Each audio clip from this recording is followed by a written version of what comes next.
Bismillahirrahmanirrahim. Assalamualaikum warahmatullahi wabarakatuh. Apa kabar kalian semua? Semoga Allah selalu memberikan kesehatan dan rezeki yang berlimpah. Oh ya, pada kesempatan kali ini Nisa akan membawakan cerita yang berjudul Dia Bukan Ayahmu Nak. Sebelumnya Nisa banyak-banyak terima kasih yang sudah subscribe channel ini. Nah, biar makin seru, langsung saja ya kita ke ceritanya.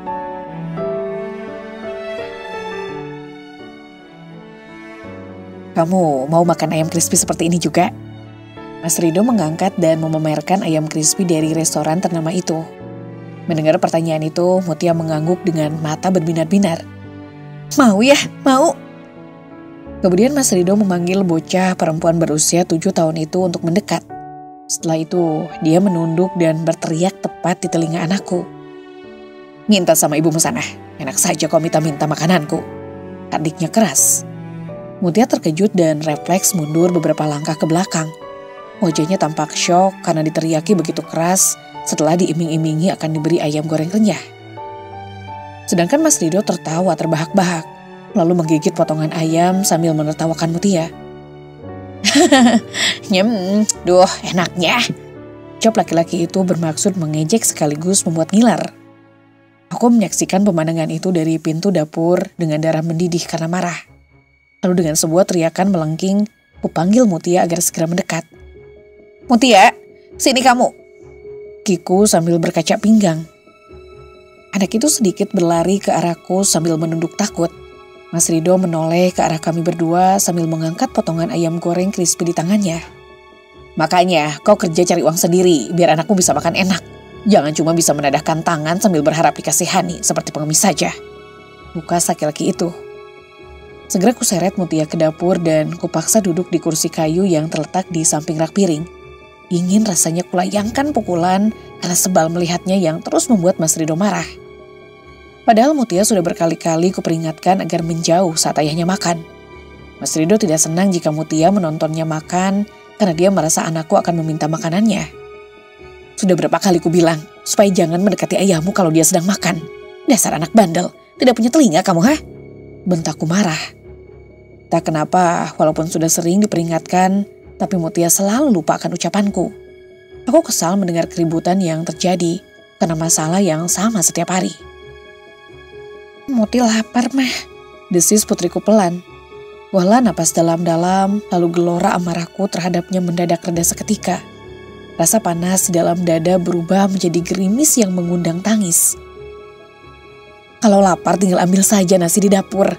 Kasku padanya, tapi detik berikutnya aku sadar bahwa tidak ada lauk yang tersisa. Di bawah tudung saji hanya ada nasi dingin tanpa lauk pauk. Hari ini Mas Rido belum memberiku uang untuk belanja, jadi tidak ada bahan makanan yang bisa kumasak. Beruntung masih ada sebungkus mie instan di atas rak piring, lalu segera aku seduh agar Mutia bisa makan.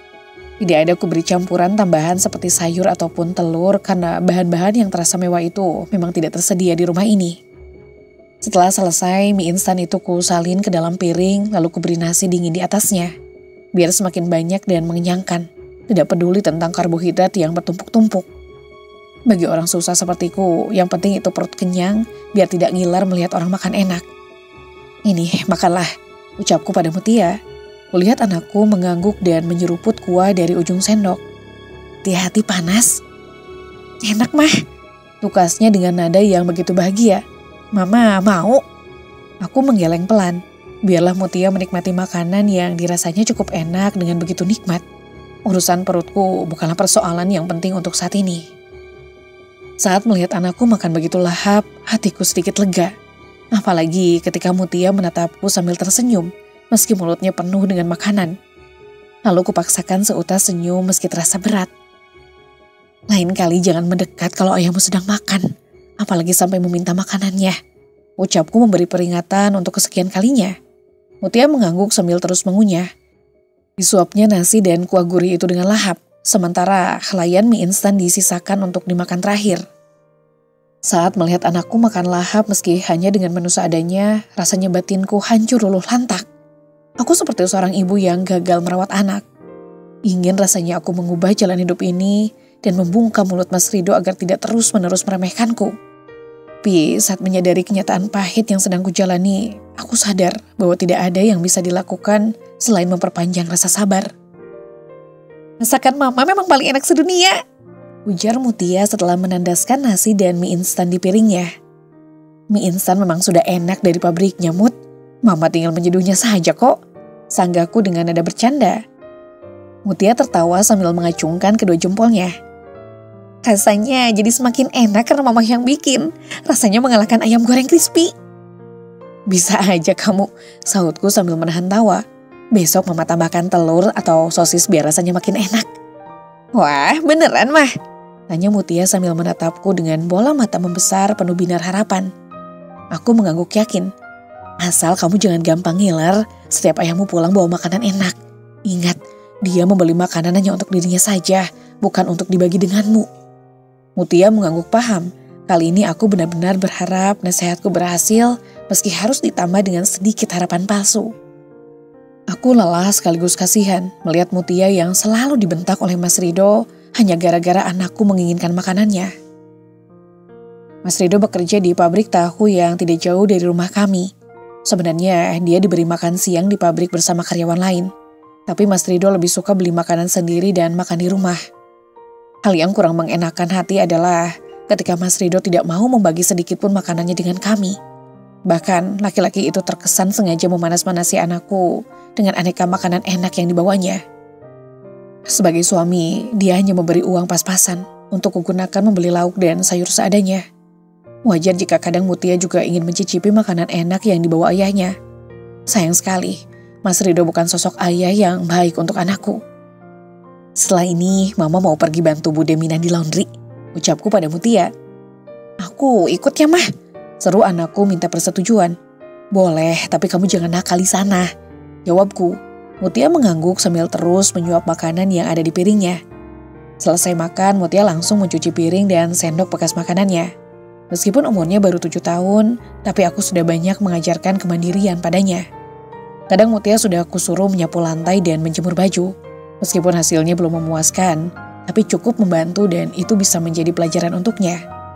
Aku sendiri bekerja serabutan untuk mencari uang tambahan. Sebenarnya Mas Rido melarangku bekerja, tapi setelah melihat perlakuannya yang tidak adil pada Mutia, mau tidak mau aku harus membanting tulang. Setidaknya aku punya uang untuk jajan Mutia setiap harinya. Saat kembali ke ruang depan, kulihat Mas Rido sedang berbaring sambil memainkan ponsel. Masih ada waktu setengah jam lagi sebelum dia kembali ke pabrik untuk bekerja. Kertas bungkus makanan dan botol minumannya dibiarkan tergeletak di lantai. Begitu juga dengan abu dan puntung rokok yang tidak dikumpulkan di dalam asbak. Jangankan membereskan sampah yang disisakannya, mengangkat sebutir debu saja dia tidak akan mau. Dia sudah menganggap aku sebagai babu, bukan istri. Dan tentu saja anakku sebagai pengganggu di dalam hidupnya. Hatiku dipenuhi rasa sesal yang teramat sangat. Menyesal karena telah salah memilih suami untuk yang kedua kalinya. Hari ini aku dipanggil oleh Bu Mar untuk ikut membantu hajatan di rumah Juragan Zaid. Upah membantu rewang di sana cukup banyak. Apalagi saat pulang juga dibekali dengan masakan dari hajatan. Pagi-pagi sekali aku telah memasak untuk makan siang Mutia. Awalnya anak itu ingin ikut ke tempat hajatan tapi kularang karena takut nanti dia akan mengganggu atau membuat ulah. Jadi kusuruh saja dia tinggal di rumah dan sabar menungguku pulang. Nanti Mama bawakan makanan enak untukmu, ucapku membujuknya. Pakai ayam goreng ya, Mah? Balas Mutia penuh harap. Aku mengangguk untuk meyakinkannya. Meskipun di dalam hatiku tidak yakin sama sekali dengan apa yang akan kubawa pulang nanti. Mama sudah buatkan telur dadar untuk kamu makan. Hati-hati mengambil nasi, jangan sampai berserakan, ucapku memberinya penjelasan. Ingat, kalau ayahmu pulang nanti, jangan mendekatinya, apalagi sampai ngiler sama makanan yang dia bawa. Siap, Mah, jawab Mutia patuh. Biasanya Mas Rido pulang kerja jam 5 dan dia akan membawa makanan untuk disantapnya sendirian. Aku cemas jika nanti Mutia sampai ngiler atau meminta makanannya. Bisa-bisa anakku dipukulinya, apalagi tidak ada aku di rumah. Setelah yakin semuanya beres, kemudian aku bergegas menuju rumah Juragan Zaid. Di ujung jalan, tampak Bu Mar sudah menunggu bersama beberapa orang lainnya. Masing-masing dari kami membawa pisau dan juga talenan untuk bekerja di dapur nanti. Mutia nggak kamu bawa, Ra? Tanya Mbak Siti padaku. Perempuan itu menuntun bocah laki-laki berumur 5 tahun. Aku menggeleng. Ingatanku melayang pada saat hajatan Bu Ramlan bulan lalu, di mana dia mengomel sinis melihat banyaknya anak-anak yang datang. Anak-anak itu kadang ngiler melihat masakan di dapur dan minta makan pada ibunya yang sedang rewang. Apalagi jika suguhan atau cemilan yang dibuat untuk para tamu tapi malah dimakan oleh anak-anak. Maka bertambah marah pula tuan rumah selaku pemilik hajatan. Meski anakku tidak ikut-ikutan, tapi sebagai seorang ibu, aku tidak akan membiarkan anakku berbuat hal yang serupa. Hati-hati meninggalkan anak perempuan dengan ayah tirinya, Ra. Sudah banyak kasus mengerikan yang dilakukan oleh ayah tiri pada anak perempuan istrinya. Ujar Mbak Siti lagi. Iya, apalagi anakmu sudah berumur 7 tahun dan badannya cukup bongsor. Kamu harus waspada, Ra. Timpal Mbak Mira. Suamimu kelihatannya gak suka sama Mutia ya. Aku pernah melihat Rido hampir mendendang anakmu. Sahut Bumar. Aku mengangguk pelan. Faktanya memang begitu. Mas Rido memang tidak menyukai Mutia sebagai anak sambungnya. Baginya kehadiran Mutia tidak lebih seperti pengganggu. Tidak hanya mencaci maki, tapi dia juga tega memukul anakku. Sikap buruknya itu dia perlihatkan secara terang-terangan kepada siapapun. Seolah memberitahu pada siapapun bahwa dia tidak menerima Mutia sebagai anaknya. Semoga anakku baik-baik saja dan tidak membuat ayahnya marah. Ucapku sedikit cemas. Aku berpisah dari ayah kandung Mutia 4 tahun yang lalu. Saat itu umur Mutia baru 3 tahun dan belum mengerti apa-apa. Setelah 2 tahun menjanda, akhirnya aku memutuskan untuk menikah lagi dengan Mas Rido. Awalnya Mas Rido terlihat sangat menyayangi dan menerima kehadiran Mutia. Itulah alasan terbesarku menerima lamarannya. Tapi seiring waktu berjalan, sifat asli Mas Rido perlahan-lahan terlihat. Laki-laki itu pemarah dan temperamental. Apalagi jika sudah dihadapkan dengan Mutia. Ada saja kesalahan anakku yang menyulut emosinya. Mas Rido pernah bilang bahwa dia hanya menikahiku tapi tidak ingin menerima Mutia sebagai anak sambungnya. Semakin hari sikapnya pada Mutia semakin kasar. Mas Rido bahkan tidak segan-segan melayangkan pukulan. Ya Allah, jauhkanlah anakku dari kejahatan manusia, terutama ayah tirinya. Desisku pelan. Selama bekerja pikiranku tidak lepas dari Mutia. Ini bukan pertama kalinya aku meninggalkan Mutia sendirian di rumah karena urusan pekerjaan. Tapi entah kenapa, kali ini seperti ada yang membebani pikiran ini. Bahkan saat makan siang aku hanya menuangkan kuah gulai ke atas nasi. Teringat Mutia yang hanya kubuatkan telur dadar sementara di tempat hajatan aku disuguhi ayam goreng dan lauk lainnya. Mungkin kekhawatiranku ini dipicu oleh ucapan-ucapan para tetangga tentang bejatnya perlakuan ayah tiri terhadap anak perempuannya. Itulah yang membuat pikiranku menjadi kacau. Rasanya tidak sabar ingin segera menyelesaikan pekerjaan dan pulang ke rumah. Sayangnya kami harus bekerja hingga sore karena banyak yang harus dikerjakan. Ini upah kalian hari ini. Di sana juga ada nasi dan lauk untuk dibawa pulang. Ucap Nyonya Kemala, istri Juragan Said. Jangan lupa besok datang setelah subuh karena banyak yang harus dipersiapkan sebelum acara dimulai. Baiknya, jawab kami serempak. Setelah itu kami pulang dengan upah sebanyak 50.000 dan juga tentengan kantong kresek berisi makanan. Tidak lupa pisau dan talenan milikku juga aku bawa pulang. Kupercepat langkah menuju rumah karena tidak sabar ingin menemui Mutia. Saat memasuki pekarangan rumah, sayup-sayup kudengar jeritan menyayat hati. Bergegas kubuka pintu dan mencari asal suara yang semakin terdengar jelas. Itu suara Mutia, dan jeritan itu berasal dari kamar mandi. Ampun ya, ampun, sakit. Suara jeritan Mutia melengking tinggi. Belum, aku belum puas. Seru suara laki-laki. Sakit. Mutia kembali menjerit dan meraung-raung. Kugedor-gedor pintu kamar mandi yang terkunci dari dalam sambil berteriak memanggil-manggil nama Mutia. Sesekali kutendang pintu itu dengan kalut. Resek berisi makanan dan peralatan yang kubawa dari tempat rewang tercecer entah di mana. Tidak kupedulikan lagi. Mama, tolong! Jerit Mutia menyayat hati. Buka pintunya, buka! Teriakku sambil menendangi pintu sekuat tenaga. Saat pintu kamar mandi dibuka, aku melihat wajah Mas Rido yang terkejut menatapku. Sedangkan Mutia meringkuk di lantai yang basah dengan keadaan yang mengenaskan. Seluruh tubuhnya basah kuyup dengan pakaian yang nyaris tersingkap. Dasar laki-laki bajingan, teriakku marah. Segera ku ambil piring, gelas, dan barang apa saja untuk menyerang Mas Rido. Melihat anakku dalam keadaan mengenaskan ulah suami sendiri, benar-benar membuatku kalah pembabi buta. Sekali lagi aku lebih memilih kehilangan suami dibandingkan harus kehilangan anak. Berani-beraninya kau menyakiti anakku, dasar laki-laki jahanam, bentakku marah. Kulayangkan pukulan, tendangan juga lemparan barang-barang ke arah Mas Rido. Ada yang tepat mengenai tubuhnya, namun juga ada yang meleset. Aku benar-benar kalap. Hentikan Lara, kau sudah gila ya? Hardik Mas Rido sambil terus menghindar dari seranganku. Mas Rido keluar dari kamar mandi sambil melindungi kepalanya dari seranganku. Laki-laki itu hendak membalas, tapi saat melihat kemarahanku yang sedang meluap-luap, dia memilih untuk menghindar. Sudah, berhenti melempariku, teriak Mas Rido sambil terus menghindar. Hatiku belum puas jika laki-laki itu belum mendapat balasan atas kekejamannya pada Mutia. Laki-laki biadab, kurang ajar, makiku sambil melemparkan gelas tepat ke kepalanya. Mas Rido meringis kesakitan, tapi dia sama sekali tidak tampak merasa bersalah. Bukannya takut akan kemarahanku setelah dirinya menyiksa Mutia, laki-laki itu justru menghadapiku dengan wajah tak kalah garang. Sekali lagi kau melemparku, maka aku tidak akan segan-segan menghajarmu, ancam Mas Rido. Dia mengepalkan tinju dan terlihat sangat marah. Aku menghentikan serangan sejenak dan menghela napas dalam-dalam. Menghadapi laki-laki itu tanpa rasa takut sama sekali. Jiwaku sudah terbakar amarah melihat keadaan Mutia setelah mendapat perlakuan buruk dari ayah tirinya. Jangan salahkan aku jika mendidik anakmu dengan caraku sendiri. Anak yang kau besarkan itu akan menjadi sampah masyarakat jika tidak diajari dari sekarang, ujarnya dengan nada tinggi. Aku tidak mengajar anakku tapi menghajarnya. Di mana letak otak dan pikiranmu, hah? Bisa-bisanya kau memukuli anak sekecil itu. Hardiku tak kalah sengit. Asal kau tahu ya, anak sialan itu sudah berani mencuri uangku dan juga berbohong. Apa kau pikir aku akan diam saja melihat kelakuan anakmu yang seperti sampah itu? Dia masih kecil tapi kelakuannya sudah menunjukkan bibit-bibit sampah masyarakat, ujar Mas Rido lagi. Tetap saja, kau tidak berhak memukul atau menyiksa anakku, teriakku padanya. Jelas saja aku berhak, balas Mas Rido sambil berkaca pinggang. Aku yang memberinya makan, membelikannya baju dan juga membayar uang sekolahnya. Alah, yang kau berikan hanya sebatas makan seadanya. Biaya sekolah juga tidak semua kau tanggung. Itu pun kau ungkit-ungkit terus, balasku sinis.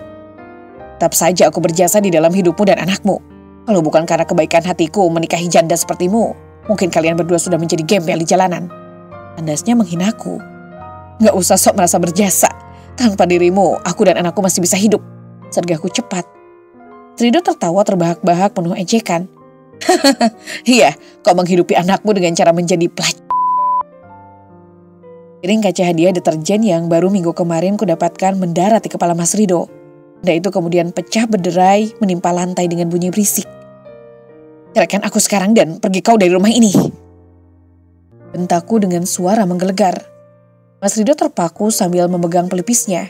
Dia menatapku tanpa kedip, seolah tidak percaya kalimat itu meluncur dari mulutku. Kau serius mengusirku? Tanyanya kemudian. Iya, jawabku tegas. Daripada aku kehilangan anak lebih baik kehilangan suami. Kau pikir aku takut menjadi janda, hah? Mas Rido mendengku sambil menatapku sinis. Bela terus kelakuan buruk anakmu itu. Jangan sampai kau menyesal menjadi janda kedua kali. Selesai bicara begitu, Mas Rido langsung meninggalkanku. Sedangkan aku gegas berlari ke dalam kamar mandi dan segera memeluk Mutia yang tampak ketakutan dan menggigil. Ruam merah akibat pukulan Mas Rido tercetak jelas di kulit lengan dan pahanya. Sakit mah, desisnya dengan nada memilukan hati. Maafkan mama nak, bisiku dengan air mata mengalir membasahi pipi. Lama ku peluk tubuh basahnya sambil menangis sesenggukan. Setelah itu ku ambil handuk untuk mengeringkan kepala dan badan Mutia yang basah kuyup. Lalu ku tuntun anakku berjalan melewati dapur yang kacau berantakan. Mutia meringis pelan saat berganti pakaian. Pukulan Mas Rido memang tidak main-main. Sampai hati dia menyiksa anak yang masih kecil dan belum bisa melakukan perlawanan padanya. Mutia sudah makan? Tanyaku pelan. Anakku menggeleng beberapa kali sambil menunduk. Kan sudah mama siapkan makanan untukmu, kenapa tidak dimakan? Tanyaku lagi. Tadi siang ayah pulang dan memakan habis telur dadar yang mama bikin. Mutia nungguin mama pulang bawa ayam goreng, tapi mama lama sekali, jelasnya kemudian. Aku menghela napas dalam-dalam sambil mengutuk kelakuan Mas Rido. Tidak biasanya dia pulang untuk makan siang, makanya hanya kusiapkan makanan untuk Mutia saja. Siapa sangka dia malah pulang dan menghabiskan seluruh makanan. Laki-laki tidak punya hati itu malah membiarkan anakku kelaparan. Apa benar kamu mencuri uang ayahmu? Tanyaku menyelidiki asal kemarahan Mas Rido. Mutia menggeleng tegas. Enggak mah, Muti enggak pernah mencuri uang ayah. Tadi Muti jajan pakai uang 500-an yang Mama siapin di dalam kaleng susu. Muti beli roti karena lapar. Terus kenapa ayahmu sampai marah dan menuduhmu mencuri? Muti baru pulang dari warung dan ayah nanya dapat uang dari mana. Belum selesai dijawab, Muti sudah diseret ke kamar mandi dan dipukuli. Sumpah, darahku benar-benar mendidih mendengar penjelasan anakku. Mas Rido membela diri dengan berkata ingin mengajari anakku. Tapi dia malah menghajar sebelum mengetahui kebenaran yang sesungguhnya. Perbuatannya yang semena-mena itu tidak akan bisa kumaafkan. Jadi kamu belum makan sejak siang? Cecarku untuk memastikan lagi. Mutia menggeleng lemah. Belum, Mah. Kusimpan rapat-rapat rasa marah yang menggumpal di dalam lubuk hati yang paling dalam. Tidak akan pernah kulupakan betapa kejamnya perlakuan Mas Rido terhadap anakku. Untuk saat ini aku harus menyembuhkan luka yang diderita Mutia terlebih dahulu. Ku minta Mutia diam di dalam kamar, sedangkan aku berjalan ke dapur. Suasana dapur masih berantakan dengan pecahan kaca bertebaran. Cepat ku sapu serpihan tajam itu agar nanti tidak melukai kaki Mutia. Setelah selesai membereskan lantai, kemudian ku ambil kantong kresek berisi makanan dari tempatku kerja rewang tadi. Ku buka bungkus yang ada di dalamnya, dan ternyata hanya ada sayur nangka dan 2 potong tahu. Muti, ayo makan, seruku memanggil Mutia. Tidak butuh waktu lama anakku sudah menyusul ke dapur. Ada ayam goreng, Mah? Tanyanya penuh harap. Aku menggeleng kecil. Ayam dan daging yang Mama masak tadi mau disajikan untuk para tamu undangan besok.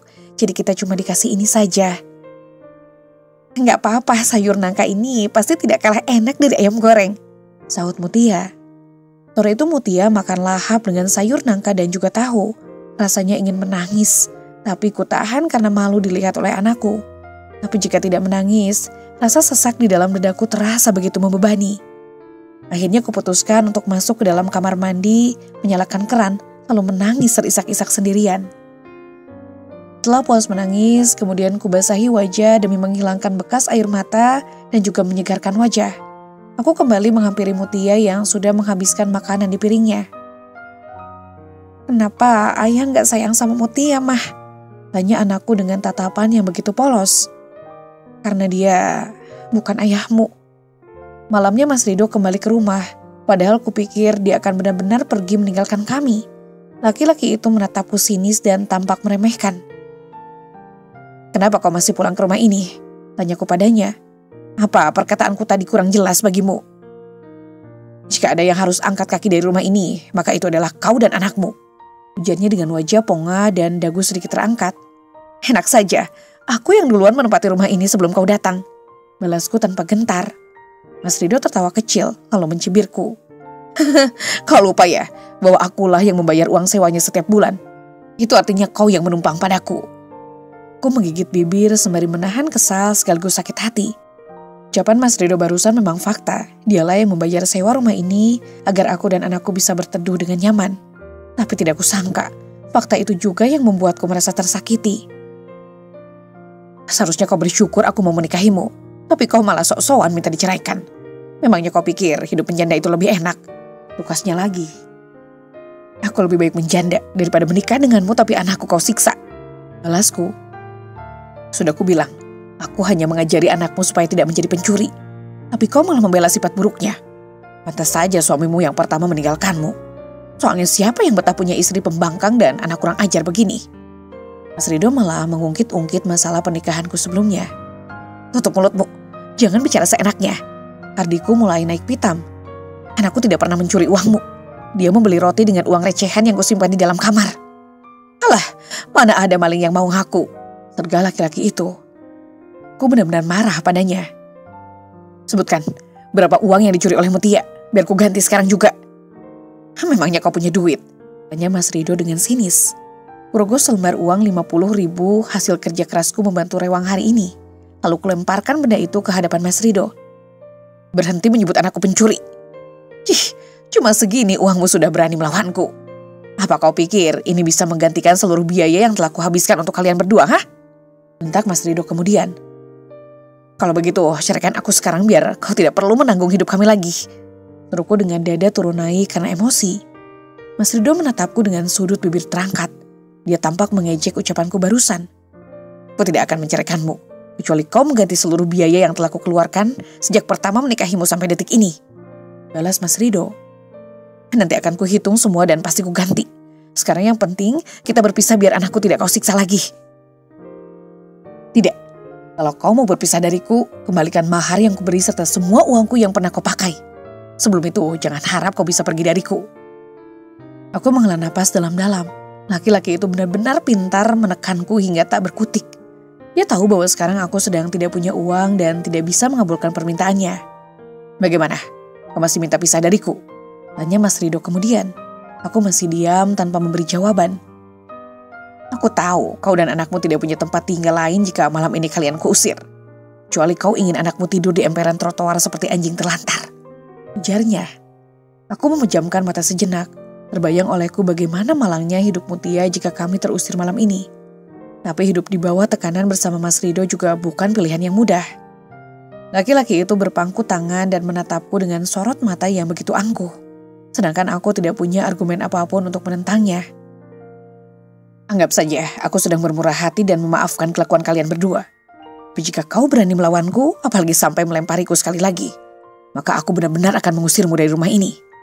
Lukasnya kemudian, aku juga tidak akan membiarkan kau memukuli anakku lagi.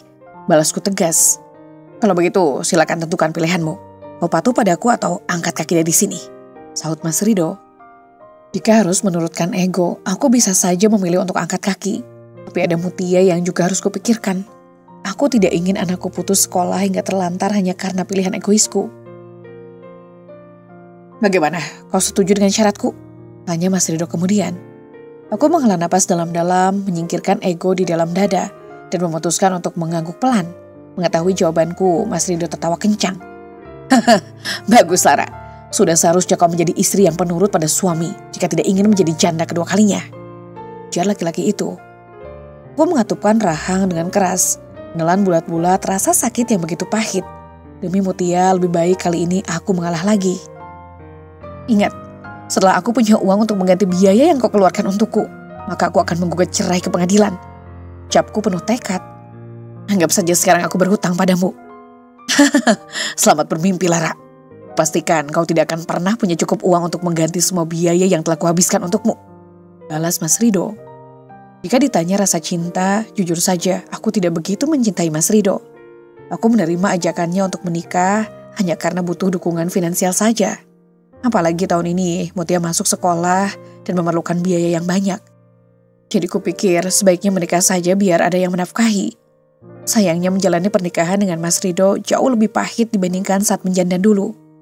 Hal yang paling menyakitkan dalam hidup ini adalah ketika aku harus memilih untuk bertahan meski ada banyak luka. Dengan perasaan berat karena rasa bersalah, aku melangkah gontai memasuki kamar Mutia. Kuperbaiki selimut anakku yang melorot dan mengelus pipinya dengan pelan. Maafkan Mama ya nak, bisikku dengan suara bergetar dan juga air mata menggenang. Kita belum bisa pergi dari rumah ini, tapi Mama berjanji akan selalu melindungimu dari kekejaman laki-laki itu. Seandainya aku punya pilihan lain atau tempat untuk mengadu, mungkin tidak akan kujalani pilihan yang begitu berat ini. Tapi apalah daya, aku hanya seorang perempuan naif yang lemah.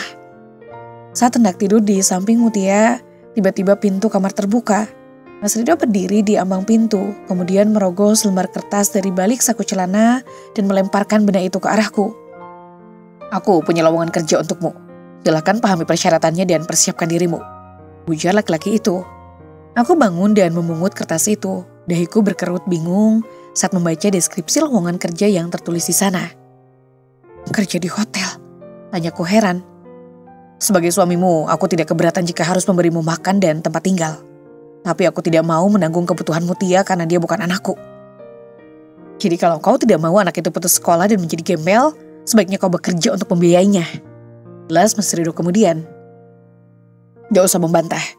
Kalau kau tidak mau bekerja dan ingin berlaga jadi nyonya yang ongkah-ongkah kaki, lebih baik jual saja anakmu itu. Atau masukkan ke panti asuhan biar tidak perlu memikirkan biaya hidupnya. Ucap Mas Rido dengan wajah masam.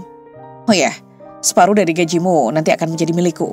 Soalnya aku yang mencarikanmu pekerjaan dan aku juga berhak atas berapapun uang yang kau dapatkan. Tambahnya lagi. Setelah bicara begitu, laki-laki itu menutup pintu dengan kasar hingga menimbulkan dentaman keras. Aku menatap dengan nanar, tidak percaya dengan apa yang baru saja ku dengar. Detik berikutnya air mataku mengalir tak tertahankan. Beginilah sakitnya jika menikah dengan laki-laki egois yang tidak bisa menerima kehadiran anakku. Mama, jangan nangis.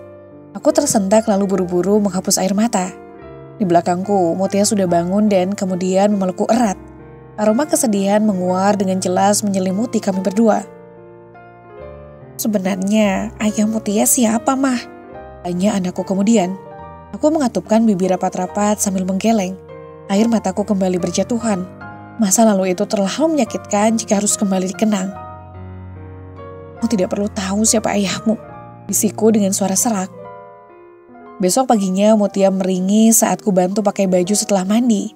Setelah kulihat dengan jelas, ternyata bekas pukulan Mas Rido kemarin semakin jelas menyisakan lebam kebiruan di beberapa bagian tubuh anakku. Kurang ajar, desisku geram. Ku ambil ponsel dan membidik semua lebam yang ada di tubuh Mutia. Saat Mas Rido masuk ke dalam kamar untuk mengambil pakaiannya, dia keheranan melihat apa yang sedang kulakukan. Ih, anak jelek begitu pakai difoto segala, bikin HP rusak saja. Cetusnya penuh hinaan. Diam kau, sudah kubilang supaya jangan menghina anakku. Desisku marah. Untuk apa sih dia kau foto? Biar bisa kau kenang.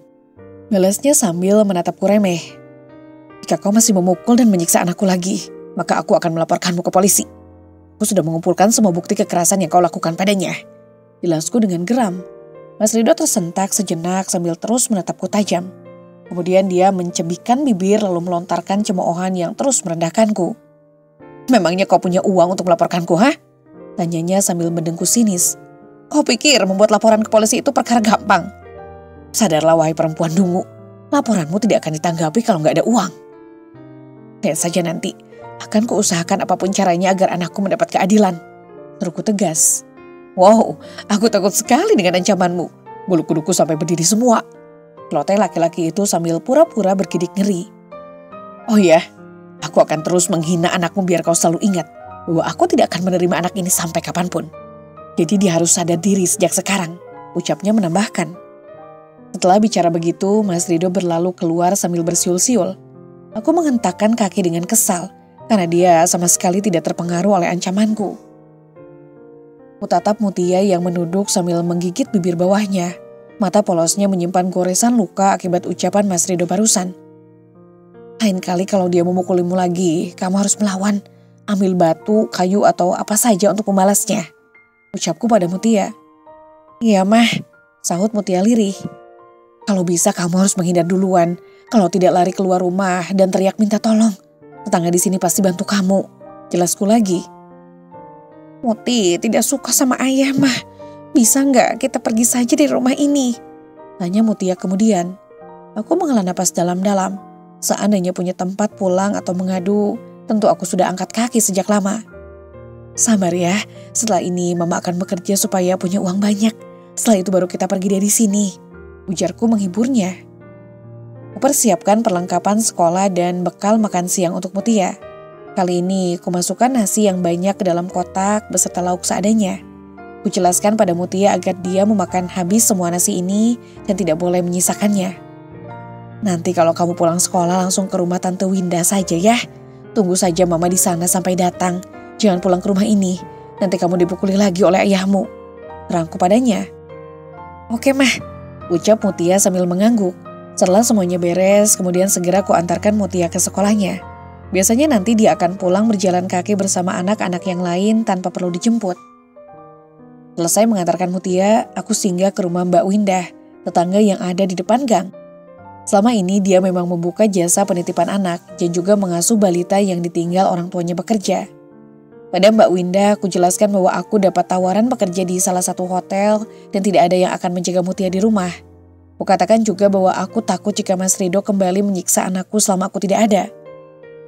Aku titip bekal makan siang dan juga baju ganti Mutia, Mbak. Nanti suruh dia ganti baju sendiri dan menghabiskan makanannya. Jelasku pada perempuan itu. Oke, tapi biaya penitipannya 500.000 sebulan ya, ujar Mbak Winda. Aku sedikit terbelalak mendengar nominal yang diajukan. Enggak bisa, kurang lagi Mbak. Soalnya Mutia kan cuma ku titip setengah hari sepulang sekolah. Dia juga sudah besar dan bisa dibilangin. 400.000 deh, ujarnya kemudian. Kalau 300 gimana Mbak?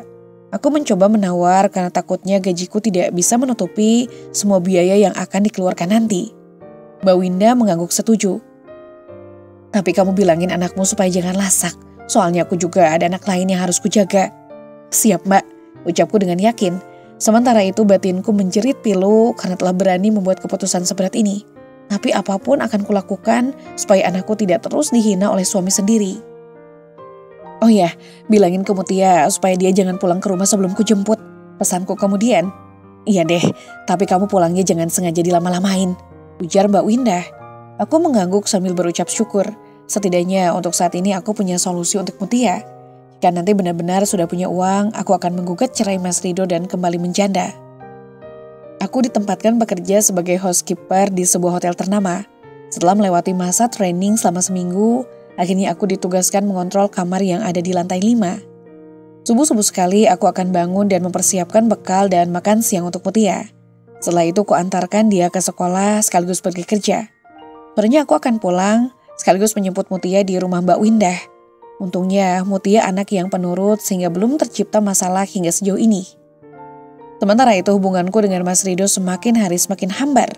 Kami tidak akan saling bicara jika tidak ada hal-hal yang benar-benar penting. Mas Rido sesekali menggodaku atau berusaha mencari bahan obrolan. Tapi aku tidak tertarik. Hatiku sudah terlanjur sakit melihat sikap dan perlakuannya pada Mutia. Gaji pertama yang kudapatkan langsung dibagi 2 dengan Mas Rido. Seperti yang telah ditetapkannya sejak awal. Uang yang tersisa kugunakan untuk mencukupi kebutuhan Mutia dan juga membayar jasa penitipan di tempat Mbak Winda. Mending kamu jadi janda aja deh, Ra. Biar uang yang kamu hasilkan sepenuhnya digunakan untuk biaya hidup berdua tanpa perlu dibagi pada suamimu, Letuk Mbak Winda. Iya Mbak, nanti pasti akan kutinggalkan dia. Sekarang banyak hal yang harus kupersiapkan sebelum menggugat laki-laki itu, jawabku. Kalau aku jadi kamu, nggak akan kutunggu lama lagi meninggalkan laki-laki itu. Apalagi kamu sekarang sudah kerja juga, tukasnya kemudian. Aku hanya bisa menyimpan senyum pahit. Mbak Winda tidak tahu betapa jahatnya Mas Rido yang tega meminta kembali uang mahar serta seluruh biaya yang pernah dikeluarkannya untukku. Jika orang bertanya, memangnya ada suami seperti itu? Maka jawabannya tentu saja ada. Suamiku contohnya. Asik, Mama beli ayam goreng, teriak Mutia kegirangan. Pulang kerja aku memang menyempatkan diri sehingga di restoran cepat saji ternama demi membelikan Mutia ayam goreng. Sudah lama dia aku minta bersabar untuk menahan selera demi memakan ayam goreng lezat ini. Sekarang mumpung ada duit akan kubelikan makanan kesukaannya. Kamu mandi dulu ya, setelah itu baru kita makan bareng, pintaku padanya. Siap Mah, jawab Mutia dengan penuh antusias. Aku menyiapkan seember air yang sudah dihangatkan dan meletakkan di kamar mandi. Kemudian menyiapkan baju ganti untuk dipakai Mutia tidur nanti. Saat ini sudah hampir jam 7 malam dan kami baru saja pulang ke rumah. Mutia hanya berganti baju sepulang sekolah di tempat Mbak Winda, tapi dia tidak bisa mandi sore. Kegiatannya di sana hanya bermain, belajar lalu tidur siang, kemudian menonton sambil menungguku menjemputnya. Selesai mandi, Mutia segera datang dan kusodorkan sepiring nasi lengkap dengan ayam goreng crispy kesukaannya. Anakku berdoa sejenak, lalu menyantap makanannya dengan lahap. Ketika kami sedang makan, Mas Rido datang dan melihat lauk yang terjadi di piring kami. Laki-laki itu tampaknya menginginkan ayam goreng juga. Wah, makan enak nih, mana bagianku? Tanyanya padaku. Bagianmu masih ada di resto sana, jawabku cuek. Oh, jadi kau tidak membelikanku sekalian, ha? Tanyanya sambil berkaca pinggang. Aku menengku samar. Terbayang lagi selama ini dia selalu membawa makanan enak ke rumah tapi tidak pernah berbagi kepada kami. Beli saja sendiri seperti yang selalu kamu lakukan. Lagian, aku kan sudah memberimu uang setengah dari gajiku. Ucapku sedikit ketus. Dasar pilih kasih, kau hanya membelikan anakmu saja tapi melupakan suami sendiri. Lalu Mas Rido kesal. Oh ya, aku belajar bersikap pilih kasih darimu kok. Balasku dengan cuek.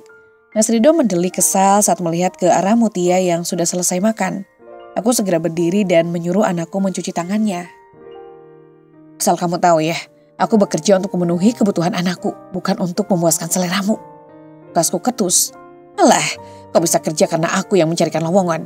Jadi gak usah sok-sokan deh. Balas Mas Rido sengit. Aku juga berhak atas seluruh uangmu. Dasar laki-laki tidak tahu malu. Desisku sinis. Apa katamu? Tanyanya penuh emosi. Aku menyesal menikah denganmu, ucapku dengan keras. Mas Rido mendengkus kasar sambil menatapku sinis. Harusnya aku yang bicara begitu. Menikahi janda yang tidak bisa diandalkan sepertimu hanya bikin susah saja. Lebih baik dulu aku menikahi gadis perawan. Apalagi ada anakmu yang menyusahkan itu, hidupku semakin terbebani saja. Tambahnya lagi, tutup mulutmu. Kau sama sekali tidak memberikan apa-apa pada anakku. Jadi jangan berkata seolah-olah anakku menyusahkanmu. Adikku marah. Memang kenyataannya begitu kan? Coba saja kalau anak si lain itu tidak ada dalam pernikahan ini. Balas Mas Rido. Aku mengambil gelas berisi air dan menyiram laki-laki itu dengan cepat. Seharusnya kau yang tidak ada di dalam hidupku dan Mutia. Setelah menyembur wajah Mas Rido dengan air, kemudian ku ajak Mutia ke dalam kamar dan tidak memedulikan ucapan laki-laki itu selanjutnya. Jika terus diladeni, maka kami akan ribut sepanjang malam. Dasar perempuan laknat. Nanti kau akan dimasukkan ke dalam kerak neraka karena telah durhaka pada suami sendiri. Teriak Mas Rido. Bodoh amat. Balasku cuek. Kuhempaskan pintu kamar Mutia dan segera ku kunci dari dalam. Biasanya aku akan tidur satu kamar dengan Mas Rido. Tapi semenjak ketegangan di antara kami semakin memanas, aku memutuskan untuk pisah tempat tidur dengannya. Seperti biasa, sebelum tidur aku akan memeriksa tugas sekolah Mutia dan menanyakan apakah dia memiliki kesulitan dalam belajar. Karena aku berkata bahwa tugas sekolahnya sudah dikerjakan siang tadi, dibantu oleh Mbak Windah. Tante Windah ngajarin Muti ngaji juga, Mah, lapor anakku. Diperlihatkannya sebuah buku yang sudah ditulisi huruf hijaiyah dengan bangga. Muti, sudah bisa baca ini? Tanyaku sambil menahan rasa kagum. Sudah, Mah, kata Tante Windah kalau sudah hafal huruf ini nanti bisa naik ke Iqra 1. Belas Mutia. Aku menganggukkan kepala dengan penuh rasa syukur. Mbak Windah memang telaten mengurus anak-anak yang dititipkan di rumahnya. Jadi aku tidak perlu ragu lagi meninggalkan Mutia saat bekerja. Ayahmu tidak pernah datang melihatmu ke sana kan? Tanyaku sekedar memastikan. Mutia menggeleng cepat. Nggak pernah, Mah. Tapi Muti sering lihat ayah nongkrong di warung Bunita. Oh, biarin aja lah. Kamu jangan pernah mendekati dia ya. Apalagi sampai minta uang jajan segala. Ujarku memperingatkan. Oke, Mah. Jawab anakku sambil mengangguk. Ya sudah, ayo kita tidur. Ajakku sambil menyimpan kembali buku-buku Mutia ke dalam tas sekolahnya. Anakku menurut, kemudian dia merebahkan badan dan membaca doa sebelum tidur. Setelah Mutia lelap, kupandangi wajahnya yang tertidur dengan begitu lugu. Air mataku mengalir dengan rasa sesal yang bergumal di dalam dada. Usianya masih kecil, tapi sudah dipaksa untuk memahami kerumitan hidup orang dewasa. Sebagai anak perempuan, Mutia bahkan tidak mengenal kasih sayang seorang ayah hingga detik ini. Tidak henti-hentinya aku menyalahkan diri sendiri atas kegagalan menjadi seorang ibu. Nah, bagaimana caraku nanti meminta maaf padanya? Aku mulai menikmati pekerjaan sebagai housekeeper yang berjibun dan melelahkan. Apalagi jika hotel sedang ramai dan kamar di lantai tempatku ditugaskan terisi penuh semua. Rasanya terus diburu oleh waktu yang terasa sempit. Yang paling membuat semangat tentu saja nominal gajinya yang menurutku cukup besar jika dibandingkan dengan upah saat menjadi buruh cuci atau pekerja rewang hajatan. Apalagi jika mendapat uang tips dari para tamu yang bisa digunakan sebagai tambahan ongkos atau beli makanan untuk Mutia. Ada 12 kamar yang harus dibersihkan dan dirapikan sebelum para tamu datang untuk check-in. Aku juga sudah terbiasa bekerja dengan gesit sehingga kamar-kamar itu ready sebelum jam 12 siang. Lara, tolong kamu antarkan bantal guling untuk kamar 5012. Ujar Pak Tama, floor supervisor sekaligus atasanku langsung. Oke, Pak, jawabku mengangguk. Kebiasaan orang Indonesia nih, kalau tidur harus pakai guling. Komentar rekan kerjaku sambil terkekeh. Aku ikut tertawa sekilas, lalu membuka lemari penyimpanan dan mengambil guling dari sana. Sama seperti hotel kebanyakan, hotel tempatku bekerja tidak menyediakan bantal guling karena biasanya para tamu bule akan merasa aneh dengan kehadiran benda itu. Tapi jika ada tamu yang meminta, maka pihak hotel tetap akan menyediakannya. Kuletakkan benda yang dibungkus plastik steril itu ke atas troli dan membawanya ke kamar yang dimaksud. Ruangan terletak di paling ujung itu adalah kamar tipe deluxe yang biasanya dipilih oleh para bule untuk menginap. Tapi sepertinya kali ini kamar itu dihuni oleh orang Indonesia, karena hanya orang Indonesia yang biasanya tidur harus ditemani bantal guling. Saat tiba di depan kamar yang dimaksud, aku mengetuk pintu beberapa kali dan berdiri dengan sopan. Tidak lama kemudian, pintu dibuka dan seorang perempuan cantik muncul dari dalam. Saya mengantarkan bantal guling sesuai dengan pesanan Anda, ucapku sambil memasang senyum profesional. Perempuan itu melirik ke arah benda di atas troli yang kubawa, kemudian dia melebarkan pintu.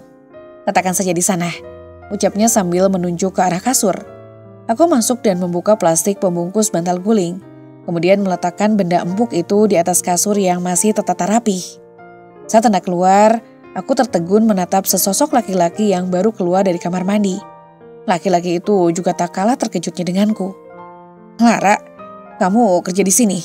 tanyanya sambil mengamati penampilanku yang mengenakan seragam hotel. Aku menunduk tanpa jawaban. Tanganku mendadak gemetar dengan perasaan yang campur aduk. "Kamu kenal dia, Yang?" tanya perempuan yang ada di antara kami. "Oh, dia ini."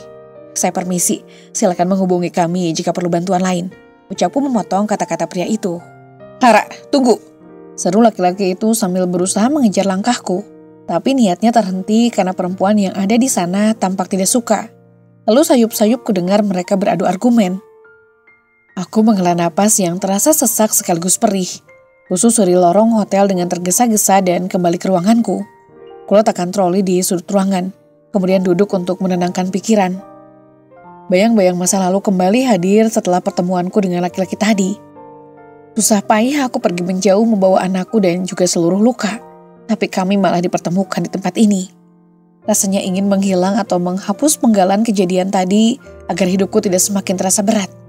Sayangnya kenyataan itu tidak bisa dihilangkan begitu saja. Sore hari sebelum absen pulang, Pak Tama kembali menemuiku. Dia mengatakan bahwa ada salah satu tamu hotel yang ingin bertemu denganku. "Maaf Pak, bisa bilang kalau aku sudah pulang saja enggak?" tanyaku dengan berat hati. Atasanku itu menggeleng tegas.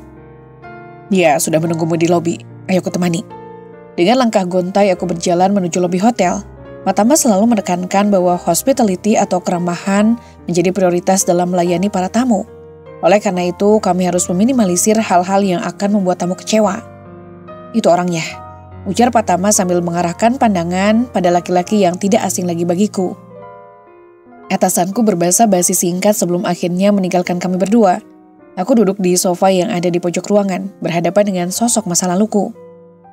"Sudah lama kerja di sini, Ra?" tanya laki-laki itu membuka percakapan kami. "Belum," jawabku jujur. Dia mengangguk samar sementara aku mengalihkan tatapan ke arah lain, tidak berani beradu pandang dengannya. "Bagaimana kabar anakku?" tanyanya kemudian.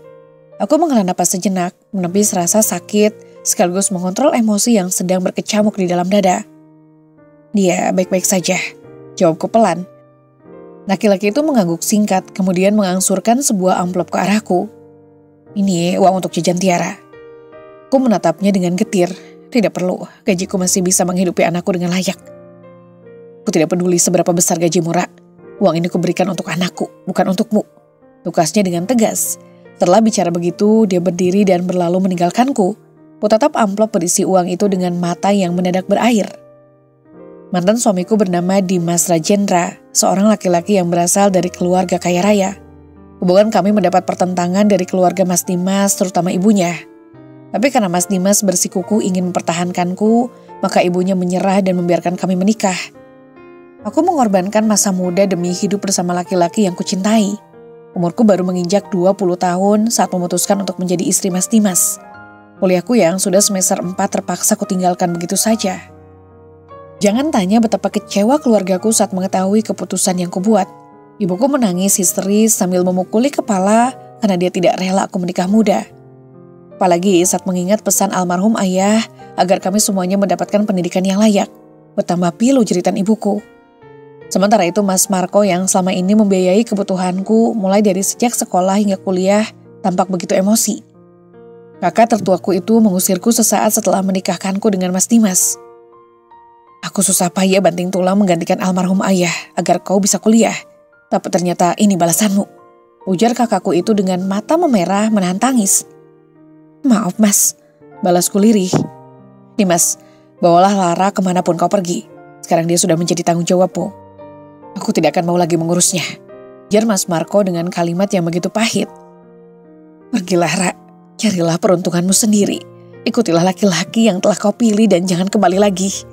Kehadiranmu di sini hanya akan menumpahkan air mata kami," tukas ibu kemudian. Meskipun aku bersujud memohon maaf, Tidak ada satupun yang mau membuka hati dan memberiku pengampunan. Keluargaku telah memutuskan untuk mengusir dan menghapusku sebagai bagian dari mereka. Saat itu aku benar-benar telah kehilangan segalanya. Satu-satunya yang kumiliki hanya Mas Dimas sebagai tumpuan harapan. Karena masa depan yang sudah terlanjur hancur, aku terpaksa mengikuti setiap langkah Mas Dimas. Laki-laki itu membawaku tinggal di rumahnya yang mewah, seatap dengan orang-orang yang membenci kehadiranku. Bahkan setelah kelahiran anakku, keluarga Mas Dimas tetap tidak menyukaiku. Ibunya membenciku secara terang-terangan. Begitu juga dengan adiknya yang ikut-ikutan bersikap jutek. Asisten rumah tangga juga dihasut untuk bersikap kasar padaku. Jangan tanya seberapa buruk hinaan yang terlontar untukku. Binatang saja tidak akan sanggup mendengarnya. Tapi aku tetap bertahan karena hanya itu pilihan satu-satunya. Perlahan-lahan duniaku yang semula berwarna mendadak redup dan suram. Apalagi ketika Mas Dimas yang awalnya bersikap manis mulai jenuh dan beralih pandang. Suamiku memiliki kekasih lain dan secara terang-terangan menyakitiku dengan kelakuannya. Badanku yang semula padat berisi perlahan-lahan menjadi kurus kering. Makanku dibatasi setiap hari dan tidak boleh tambah. Pembantu rumah akan buru-buru membuang makanan sisa ke dalam tong sampah daripada harus kumakan. Untungnya Mas Dimas masih memikirkan asupan gizi dan kebutuhan yang layak untuk anakku. Meski hati ini perih, tapi setidaknya aku masih bersyukur anakku tidak ikut-ikutan menderita. Air mata tumpah setiap hari, gelombang penyesalan menghantam tiada henti. Seandainya tidak menuruti nafsu dunia, mungkin aku tidak akan kehilangan banyak hal seperti ini. Pernikahan yang kuanggap akan menjadi begitu indah bersama kekasih hati, ternyata hanya sebatas angan-angan semata. Jangankan kebahagiaan, aku bahkan tidak mendapat keadilan di rumah ini. Satu-satunya kebahagiaan yang terasa hanyalah Tiara, anak perempuan yang menjadi bagian dari diriku. Seharusnya aku tidak menikahimu, Lara. Hidupku menjadi kacau karena kehadiranmu, ujar Mas Dimas sesaat setelah aku memintanya untuk tetap berada di sisiku. Aku juga hancur, Mas, ucapku sambil menangis. Aku bahkan rela kehilangan keluarga demi memilihmu. Itu resikomu. Salah sendiri, ngapain terlalu mudah menyerahkan diri padaku. Sekarang aku sudah bosan denganmu, kuas laki-laki itu kemudian. Mas, ku mohon jangan bicara begitu. Aku tidak punya siapa-siapa lagi selain dirimu, pintaku dengan begitu mengiba. Mas Dimas menggeleng tegas. Aku menceraikanmu, Lara. Sekarang kau bukan istriku lagi. Mas, ku mohon jangan ceraikan aku. Aku memohon padanya sambil bercucuran air mata. Sudahlah, Lara. Pergilah dari rumah ini dan kembalilah pada keluargamu, ucap Mas Dimas tanpa perasaan. Aku sudah muak denganmu. Mas Dimas memberiku uang untuk ongkos sekaligus biaya kebutuhan Tiara. Dia berjanji akan mengirimkan uang bulanan untuk membiayai anaknya. Tidak lupa dia berpesan agar jangan menemuinya lagi, apapun alasanku. Hatiku hancur tak terkira.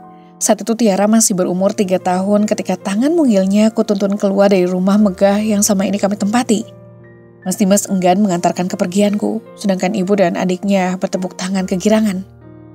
Kubasuh jejak dengan air mata dan bertekad akan pergi sejauh mungkin. Dalam dinginnya malam, kudekap anakku ke dada sambil menangis. Aku telah berjanji akan menghapus Mas Dimas beserta seluruh luka yang diciptakannya di dalam hidupku. Setelah terusir dari rumah Mas Dimas, aku tidak pulang ke rumah ibuku. Aku masih mengingat dengan jelas kalimat pengusirannya dulu. Jadi daripada pulang dan menambah rasa sakit hati, lebih baik mengadu nasib sendirian. Dengan uang yang ada di tangan, aku menyewa kamar kos di kawasan padat penduduk. Aku bekerja melakukan apa saja asalkan halal demi menopang hidup, mulai dari berjualan makanan hingga menjadi kuli panggul di pasar. Aku melupakan sosok Lara di masa lalu yang ceria, aktif, dan disukai oleh banyak orang. Aku juga enggan mengingat bahwa dulu diri ini pernah menjejak kampus dan menyandang status sebagai mahasiswi. Aku juga mengganti nama anakku yang semula Tiara menjadi Mutiara. Harapanku anak ini kelak akan kuat, kokoh dan berharga layaknya sebuah mutiara yang berasal dari dasar lautan.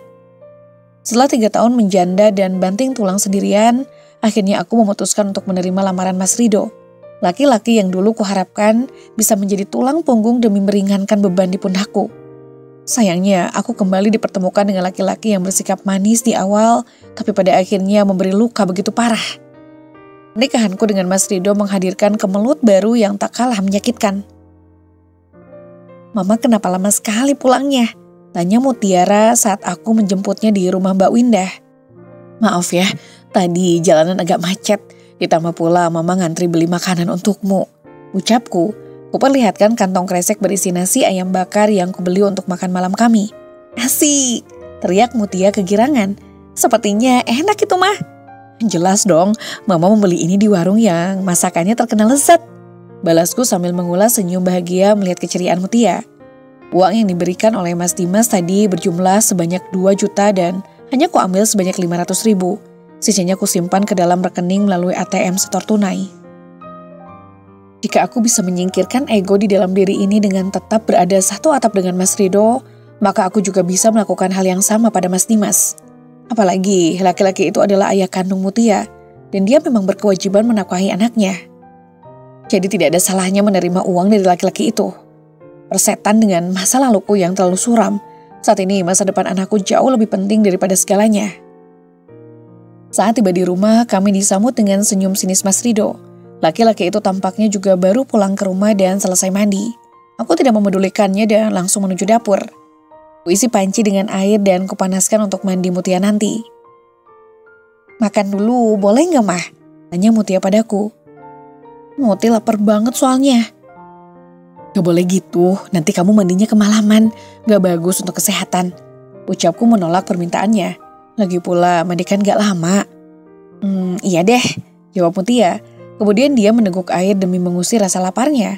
Setelah air di panci panas, kemudian kusalin dan kuangkat ke kamar mandi. Barulah kusuruh Mutia mandi dengan segera sebelum azan maghrib berkumandang. Selagi Mutia mandi, aku mencuci piring dan gelas kotor yang bertumpuk di wastafel. Mas Rido datang ke dapur tapi tidak kupedulikan. Kalau bicara nanti kami malah ribut, jadi kubiarkan saja dia. Aku selesai mencuci piring bertepatan dengan Mutia yang juga selesai mandi.